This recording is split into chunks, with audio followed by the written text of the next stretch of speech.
Hi everyone, Nina here. The biggest patch of the season is here, and with it, some long-awaited balance changes. In this video, I will go over all the changes with you and discuss the possible implications on the meta.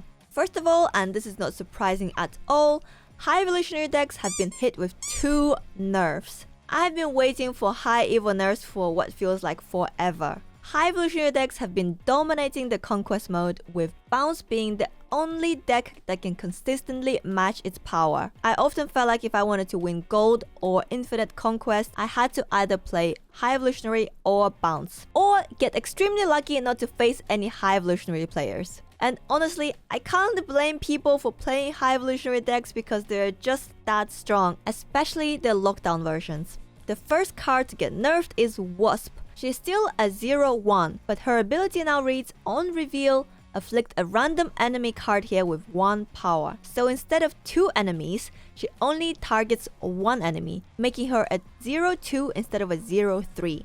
Wasp was an absolute menace in lockjaw decks, being able to hit enemies multiple times for 0 energy and while pulling out bigger and better cards from your deck. I do like this change, and I think it will make high evolutionary decks a little bit fairer. I think Wasp was one of the strongest high evo cards, so this nerf is very welcome. Next, we have a Hulk nerf, whose ability now reads, when you end the turn with unspent energy plus 2 power, if in hand or in play. This means that in order for Hulk to get that plus 2 energy, you need to have him in your hand or in play. Say you skip turns 1 or 2, but you don't have Hulk in hand. Your Hulk will not get the extra power those turns. You only get the extra power if Hulk is in your hand or on board. This adds that extra element of RNG to high evo decks and makes them just that little less consistent, which hopefully will make them a little bit more balanced. I know people were calling for Hulk's power increase to be adjusted to +1 only, but I do understand why devs are being a little bit more cautious with his nerfs. High Evolutionary was the most popular card since the release of the token shop, meaning more people than ever spend their collector's tokens on him. So it would feel really bad if he got the era or leader treatment and got nerfed into oblivion. This next change might upset some people who love to play meme decks. Gambit has been changed to 3-3, and his ability now reads, on reveal, discard a card from your hand. Destroy a random enemy card. You might think, oh, that's no different at all. He just got a power boost. However, the change to him is huge. Now you must discard a card in order to destroy anything, whereas previously Gambit still worked even if you had a completely empty hand. This means that you will not be able to destroy your opponent's cards if you don't have anything in your hand to discard. Honestly, this might make Gambit even less popular than he used to be, but we might see a little bit more of him in traditional Apocalypse decks. The buff to his power also means that he is no longer a good addition to Mr. Negative decks, which is a shame. Next, we have a quite interesting change to Mystique.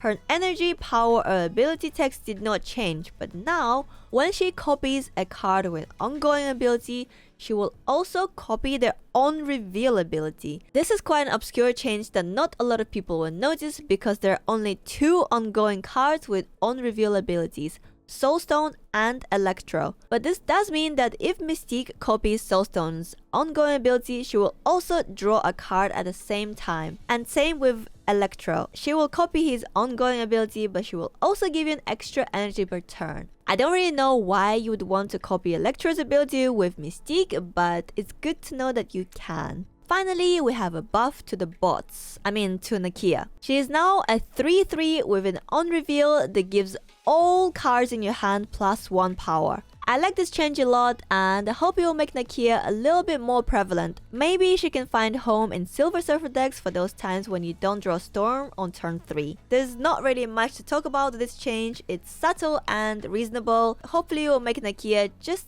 that little bit more attractive to deck builders. And of course, Spotlight caches are now live. If you want to learn more about them, I made a video about them a few weeks ago. I'll leave a link just above me if you want to check it out. Unfortunately, there are no drops this season, so no cards are dropping series. But that was kind of expected with the introduction of Spotlight caches. They need to have enough series 4 and 5 cards to make the system work. This week's new card is Jean Grey. You can check out my video on her so you can make an informed decision on whether you should open your Spotlight caches for her or maybe even spend your tokens on her. And I hope you found this video helpful.